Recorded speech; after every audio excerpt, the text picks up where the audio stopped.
Israeli বা ইহুদিবাদীরা এখন সরাসরি সৃষ্টিকর্তাকে চ্যালেঞ্জ করছে।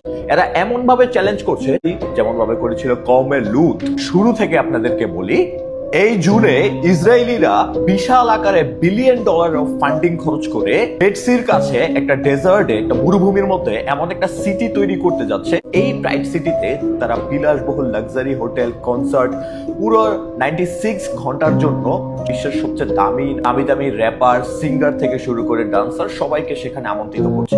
কিন্তু এই সকল কিছু করছে কাদের জন্য জানেন? ইয়েস, লেসবিয়ান এন্ড গেদের জন্য, যাদেরকে আমরা সমকামী বলি। এটা হচ্ছে সেই জায়গা, সেই কন্টিনেন্ট এবং সেই প্লেস যেই জায়গাতে আল্লাহ তাআলা এই ধরনের অপরাধের জন্য, মানে সমকামী এবং লেসবিয়ান জড়িত অপরাধের জন্য কওমে লূতকে একবারের জন্য ধ্বংস করে দিয়েছিল এবং তাদের পুরো জাতিকে ধ্বংস করে দেয়।